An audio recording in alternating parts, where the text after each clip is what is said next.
أهلا بيكم.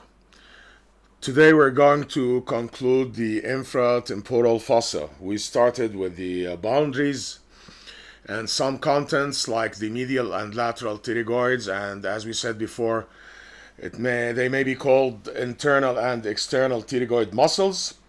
And by studying the pterygoid muscles, that will be all for the muscles of mastication. Muscles of mastication, temporalis, masseter, medial and lateral pterygoids. So let's start with the rest of the infratemporal fossa. Now we'll be dealing with nerve and vessel. The nerve is the mandibular nerve and the vessel is the maxillary artery. Now, the mandibular nerve comes from the trigeminal nerve. The Latin number for the trigeminal is a V, which means 5, so it's nerve number 5. And it divides into three main branches: ophthalmic, maxillary, mandibular, V1, V2, V3, respectively. So we will be dealing with the V3, the mandibular nerve. It's the biggest nerve of all, and it's the only one that contains mixed fibers, sensory and motor. All the others are, the ophthalmic and maxillary, are purely sensory. Sensory to the face, of course, to the head, I mean. So the mandibular is the V3, comes out of the trigeminal ganglion. The sensory with two roots, the sensory and motor roots. They remain separate until they pass the foramen ovale. The cell bodies of the sensory fibers are present in the trigeminal ganglia. Actually, it's the one that's forming the ganglia itself. Now, the sensory nerve, sensory root, and the motor root, they both descend through foramen ovale, and right after the foramen, the motor root unites with the sensory to form the mandibular nerve we know. Okay, it descends from the foramen ovale between the tensor veli palatini muscle and the upper head of the lateral pterygoid, and joined immediately by the motor, as we said. It descends then on the medial pterygoid muscle, as you can see here. The branches are actually some of the branches of the mandibular descend on the medial pterygoid. As you can see here, this is the medial pterygoid. Okay.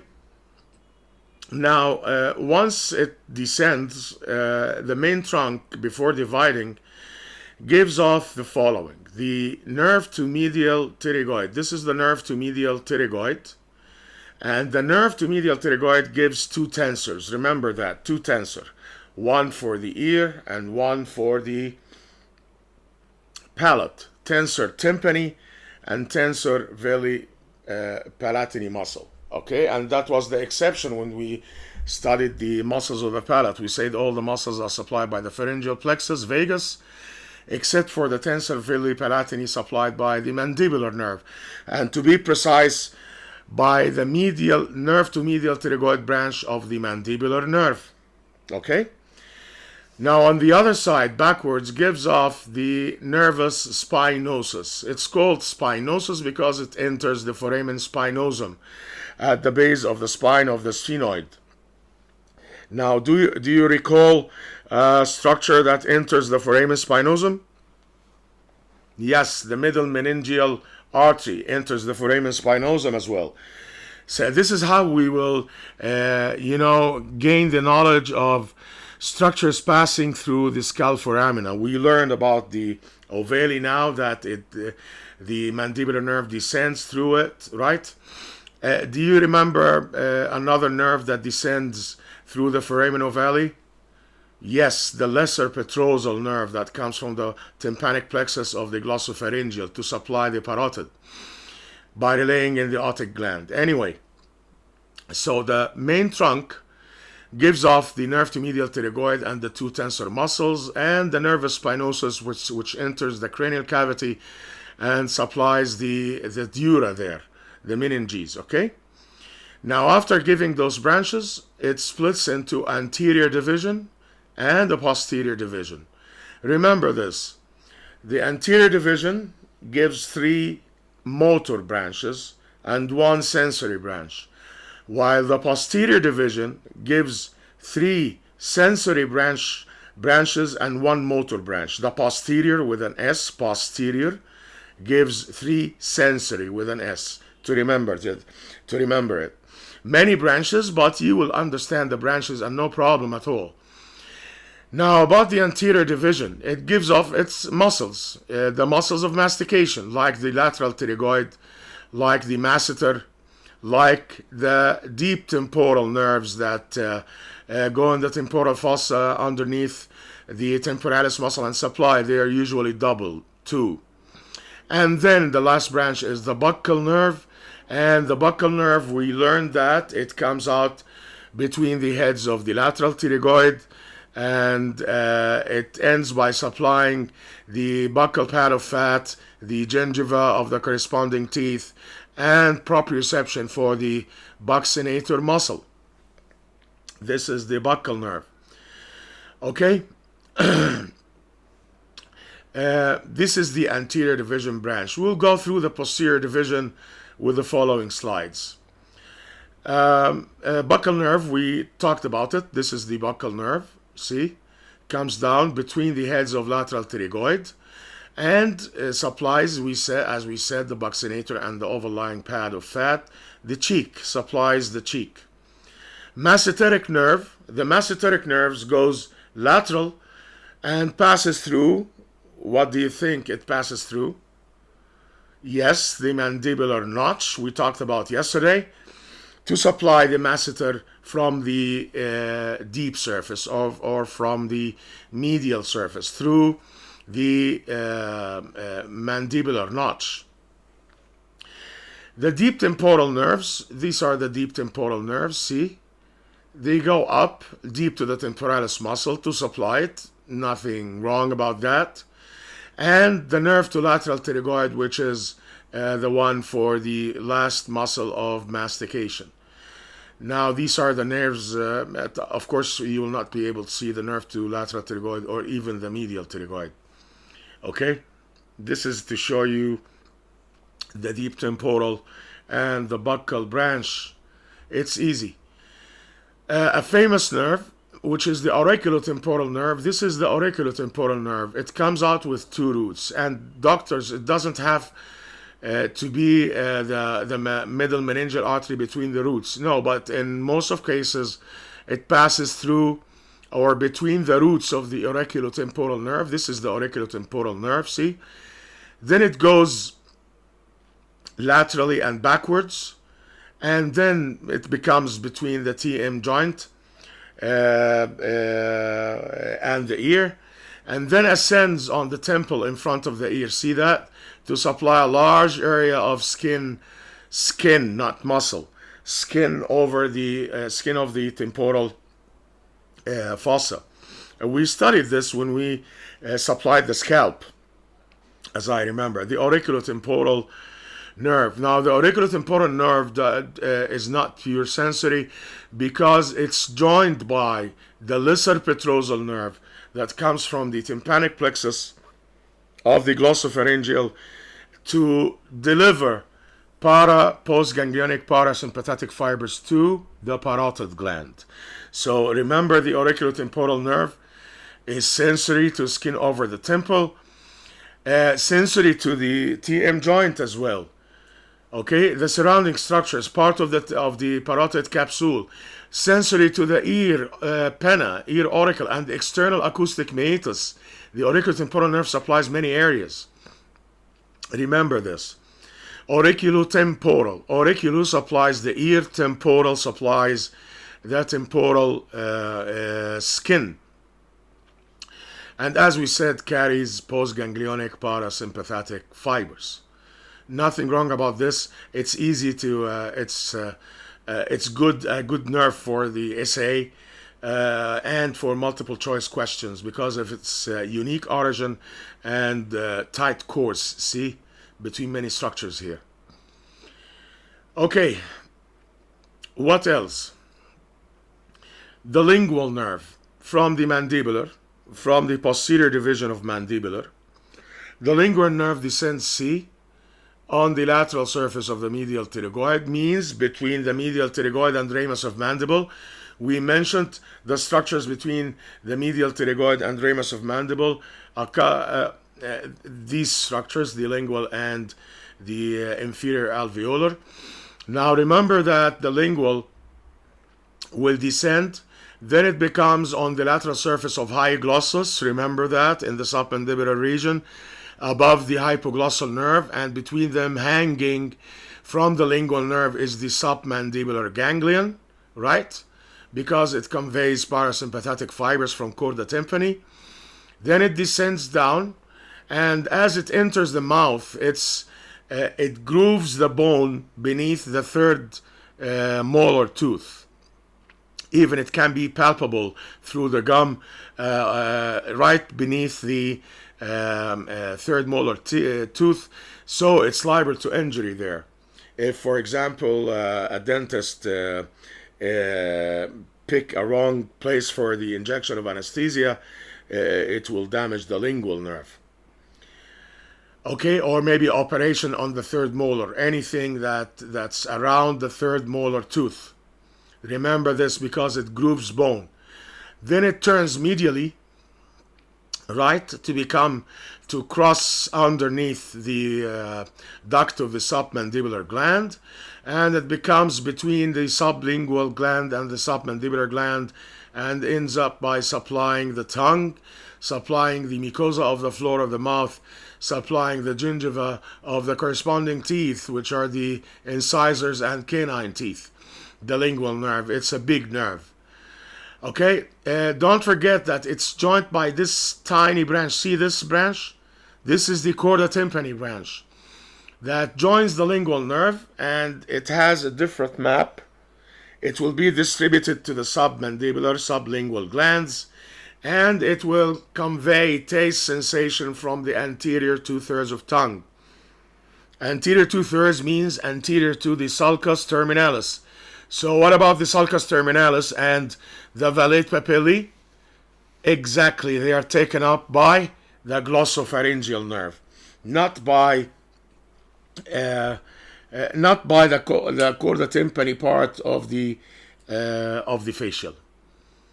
Okay, the inferior alveolar nerve. The inferior alveolar nerve branches off the posterior division of the mandibular. As you can see here, this is the inferior alveolar nerve. It's cut in this specimen. Also descends on the lateral surface of the medial pterygoid. So it's one of the structures between the medial pterygoid and ramus of mandible. Now let's recall the structures between medial pterygoid and ramus of mandible. We have the lingual nerve. We have the inferior alveolar nerve with its branch, the nerve to mylohyoid. And we have the sphenomandibular ligament, which is cut here. This is the sphenomandibular ligament cut, and the deep part of the parotid gland. So let's go back to the inferior alveolar. It descends, and then it reaches the mandibular foramen, enters the mandibular foramen as far as the second premolar, and then divides into incisive nerve and mental nerve. Now the mental nerve will continue in the canal and comes out of the mental foramen to supply the chin skin and the lower lip skin. The incisive will continue supplying from the first premolar till the end, means for the premolars and the canine and incisor teeth. And that's the way the lower jaw is supplied, by the inferior alveolar nerve. Of course, it's liable to injury in fractures of the mandible because it's strictly inside bone, all inside bone. And structures inside bone most liable to injury when the bone gets fractured. Okay, it's easy. You will not forget, and it's unique. It brings also, or gives off also, the nerve to mylohyoid. This is the nerve to mylohyoid. Now see, it goes underneath the mylohyoid. This is the mylohyoid muscle, while the others go above the mylohyoid, of course, too, because they will supply the oral cavity, and this is the floor of the oral cavity. Now you are oriented. Now that's the benefit of skipping the neck and studying the oral cavity and nasal cavities before proceeding with structures in the head and neck. Now you are oriented. No problem. What else? Yes, we have the chorda tympani. We talked about the chorda tympani, but let me tell you something about the chorda tympani. It arises from the facial nerve in the middle ear, inside the middle ear. It crosses the handle of malleus. It's one of the ear ossicles. We will study it in the ear. And then descends through, exits skulls through. We've said that many times. Yes, the petrotympanic fissure. I showed you the petrotympanic or petrosquamous fissure in the roof of the infratemporal fossa. And once it exits the skull, it finds it needs a hitchhike to go there. It's a weak nerve. It's a thin nerve. So it needs a stronger nerve to hitchhike. So it hitchhikes the lingual nerve in front of it. And then some of the fibers leave to synapse in the submandibular ganglion. And postganglionic fibers go to the glands. And then continues some of the fibers, the rest of the fibers continues to the tongue to supply taste from the anterior 2/3 of the tongue. Not general sensations. Taste. Okay? Now, something about the injury to the lingual nerve. If it's injured proximal to the site, the chorda tympani joins the lingual, so only the general sensations will be lost from the tongue. Means pain, touch, and temperature. But the taste sensation are intact. The injury is here. But if the injury is distal to the site of joining of the chorda tympani, then all sensations will be lost, like the general sensations plus the taste will be lost because the fibers of chorda tympani will be cut too. This is how you assess a nerve injury, to see what structures are spared and what structures are affected. Okay? Let's proceed to the lesser petrosal nerve. Now see here in this specimen, this is the facial nerve. This is the chorda tympani crossing the handle of malleus and descending from the petrotympanic fissure to join the lingual nerve. See that?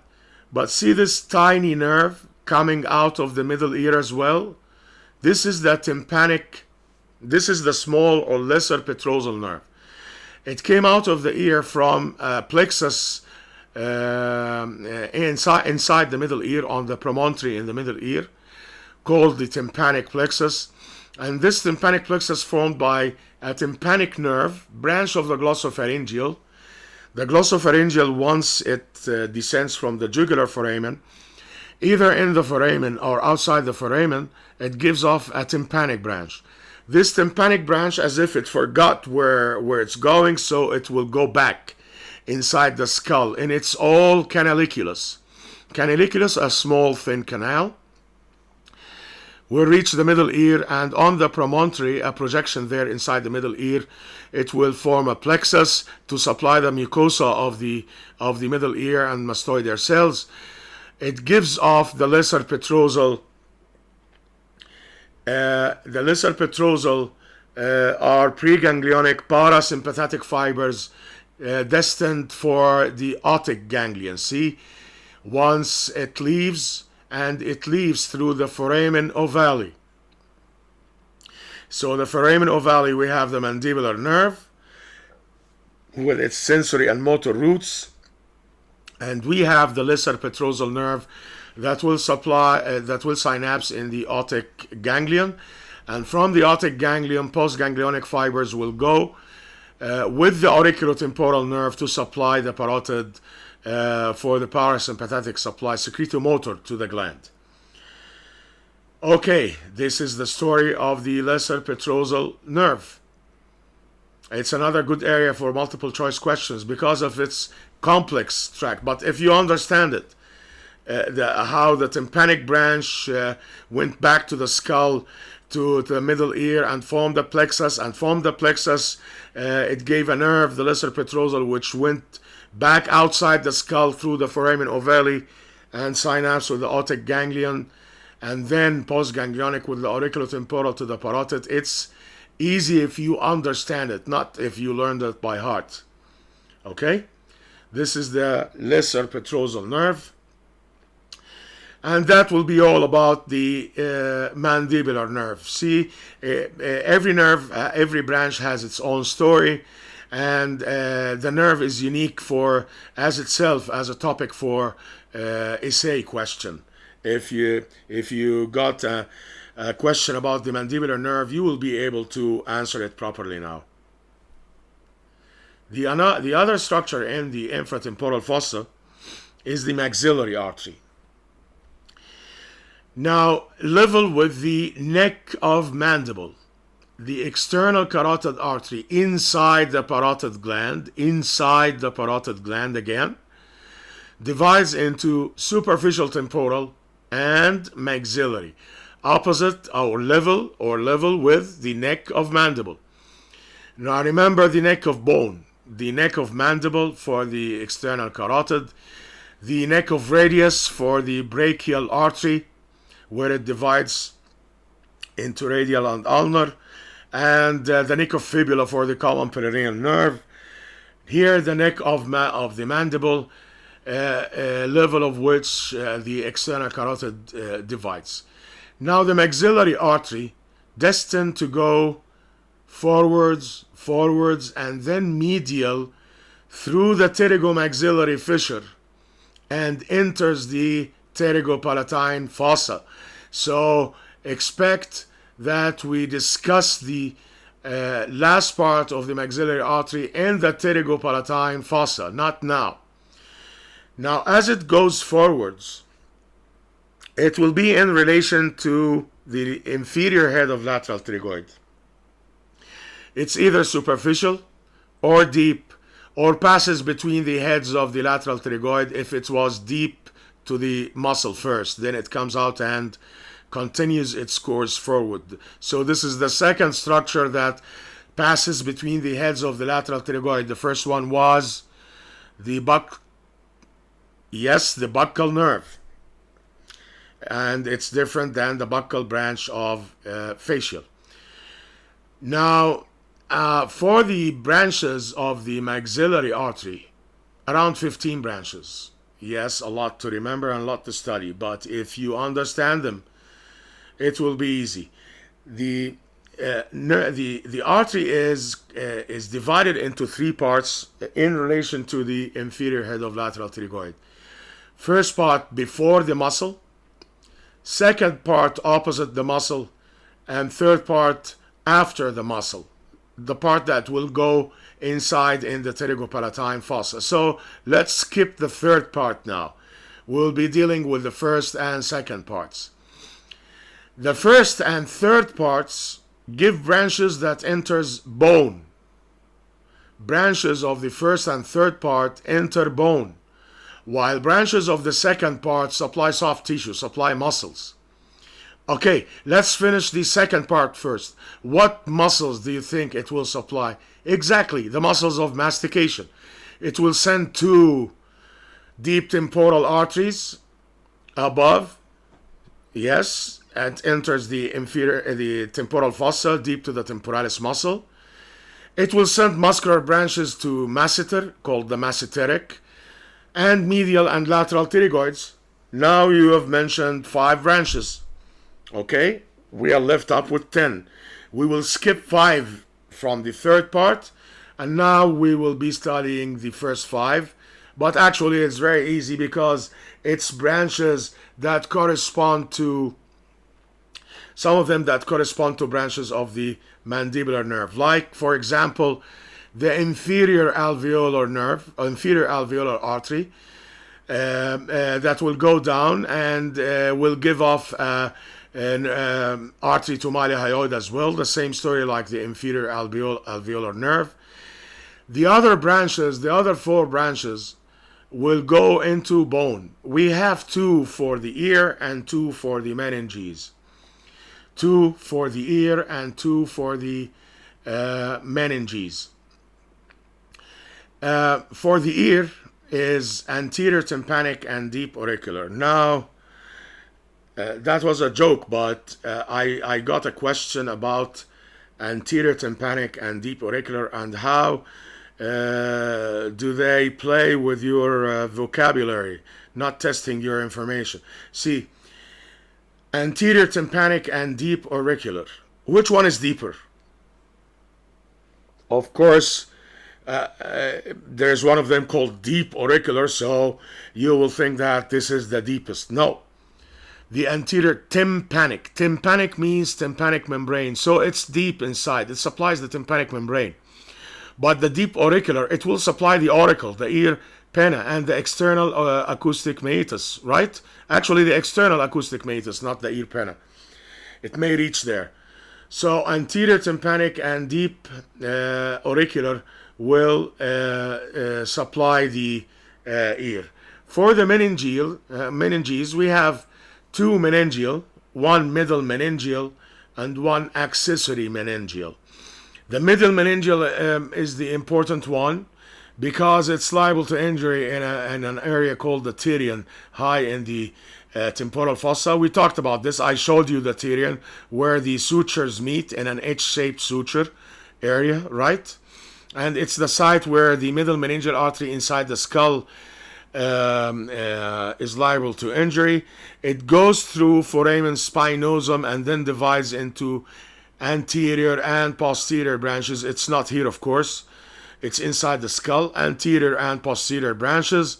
And when we study the cranial cavity, I'll show you the grooves impression of the middle meningeal artery on the inside of the skull. Now, at the site it divides is opposite the terion, and this area, if a blow to the lateral side of the head may cause tear of the middle meningeal artery because it's impacted between the dura and the bone. It's in the periosteal layer of the dura mater, and we will study this later. So middle meningeal is of extreme importance. That's why when someone gets a blow on the head and loses consciousness for even a few seconds, it's an obligation for the doctor to hold him in the hospital for 24 hours. If the patient insists of going home, he must sign, an indication that he went out by his own will, and the hospital is not responsible. Why?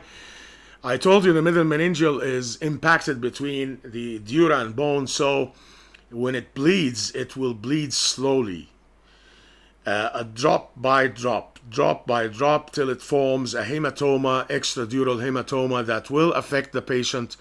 I mean, this patient who insisted on going out without being examined, in a day or two, he may experience hemiplegia of the opposite side of the body because of the injury.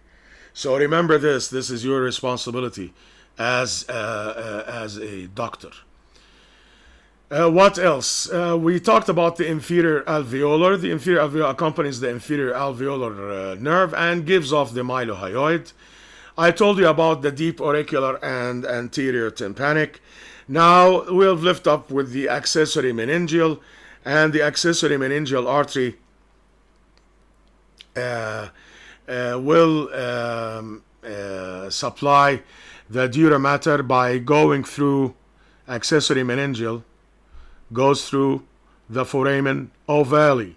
So that's the third one that passes through the foramen ovale, the mandibular nerve, lesser petrosal nerve, and the accessory meningeal artery, and branches of the second part, as we said, corresponding to the branches of the nerve. It means muscular branches.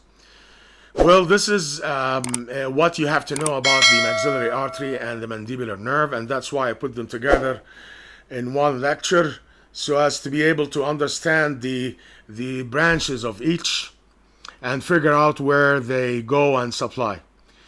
That will be all for today, and thank you very much for watching.